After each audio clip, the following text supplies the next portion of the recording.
ભગવાન જ્યારે પધાર્યા ત્યારે એક બહુ મહત્વનો મને સંશોધન કરતા વિષય મળ્યો, અને એ છે અમદાવાદના શેઠ બેચર મણકી, એમના પુત્ર ગિરધરલાલ નામે હતા. અને આ ગિરધરલાલ બેચર મણકી હોલ છે અમદાવાદમાં, ટાઉન હોલ એમના નામે છે. અત્યારે જે જૂનામાં જૂનો ટાઉન હોલ છે ને શૈલેષભાઈ, એ બેચર મણકી શેઠના નામે છે. એમના વંશજોએ બંધાવેલો અમદાવાદનો સૌથી જૂનો ટાઉન હોલ. સ્વામિનારાયણ ભગવાનના એ ભક્તો બન્યા હતા. આ ગિરધરલાલ ગરમ પોષની રાતી સુંદર ભાતીદાર ડગલી શ્રીજી મહારાજ માટે અમદાવાદથી તૈયાર કરીને મોકલી હતી. પહોંચી હતી એ કારિયાણી, કારણ કે કારિયાણી આમંત્રણ આપવા માટે ગયા હતા સુરાબાપુ. 3 મહિના જેવું આખું ચોમાસું લગભગ મહારાજે કારિયાણી, સાળીંગપુર અને પછીના દિવસો ભગવાન અહીંયા રહ્યા છે શિયાળામાં. એ ડગલી શ્વેત અંગરખાની અંદર શ્રીજી મહારાજ નિત્ય પહેરતા હતા. તમને બધાને મેં સંશોધન કર્યું, અત્યારે ડગલી છે ક્યાં? તો શાસ્ત્રી મહારાજે ડગલી જ્ઞાનબાગમાં પૂજ્ય કાનજી ભગતે જ્યારે અહીંયા મોટા મોટા ઉત્સવો કર્યા ત્યારે ડગલી જ્ઞાનબાગની અંદર મેં સ્વામીને મોકલ્યા, બધાને દર્શન કરાવો. અત્યારે કહીશ ડગલી અત્યારે ઓનલાઈન દર્શન કરાવે. ભગવાન અહીંયા રહેતા ત્યારે કાયમ પહેરતા આ ડગલી છે, જુઓ.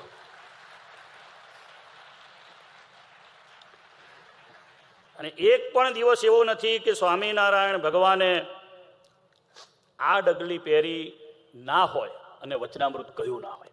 અહીંયાના બધા જ વચનામૃતો આ ડગલી પહેરીને કહેલા છે. મને શોધતા ગઈકાલે વિચાર આવ્યો, મેં કીધું આ ડગલી ક્યાં હશે? હરિચરિત્રનું સાગર આખું વાંચ્યું શાસ્ત્રી મહારાજ. પછી મેં લાલજી ભગતને ફોન કર્યો, મેં કીધું આપણે ત્યાં ડગલીઓ છે, એમાં પીળી ચીટની લાલ કલરની અને એમાં સફેદ અંદર ચીટ હોય એવી ડગલી છે? મને કે આ છે ને. મેં કીધું એ ડગલી ઉપર પહેલાં લખેલું હતું કે સુરા ભક્તને ત્યાં શ્રીજી મહારાજે ધારણ કરેલી ડગલી. કારણ કે અહીંયા જે શાકોત્સવો જે મોટા થયા એમાં એક મોટો શાકોત્સવ પરમ પૂજ્ય કાનજી ભગતજીએ પણ અહીંયા કરેલો, અને એ દિવસે જે તે વખતના આચાર્ય શ્રી નરેન્દ્ર પ્રસાદજી મહારાજ પણ એમાં પધારેલા. એનો વિડીયો છે, મેં ઓનલાઈન ક્યાંક જોયો હતો. ભગવાન સ્વામિનારાયણ આ પૃથ્વી ઉપર અહીંયા પધાર્યા લોયામાં. આ લોયાનો પ્રતાપ છે તે દિવસે જે ભગવાન સ્વામિનારાયણ અહીંયા પાથર્યો છે એ આજે અદ્ભુત રીતે પ્રતાપ વધી રહ્યો છે. અને અહીંયા જે પ્રતાપ દેખાડ્યો તો એવો પ્રતાપ ક્યારેય સંતોએ નોંધ્યું છે કે બીજે ક્યાંય દેખાડ્યો નથી, એવો પ્રતાપ અહીંયા દેખાડ્યો છે. જેમ આપણે આખું મંડળ ભેગા થઈએ, મહેનત કરીએ, આટલો સરસ મજાનો ઉત્સવ થઈ શકે, આ પ્રતાપ સ્વામિનારાયણ ભગવાનનો છે એ આપણે દેખાડી શકીએ. પણ સ્વામિનારાયણ ભગવાન પોતે પોતાનો પ્રતાપ દેખાડે શાસ્ત્રી મહારાજ. એવું ઠેકાણું જે લોયાનું હતું એમાં પ્રતાપ દેખાડવામાં પાછું કશું બાકી નહોતું રાખ્યું. સ્વામિનારાયણ ભગવાને દરરોજ પહેરી છે ડગલી.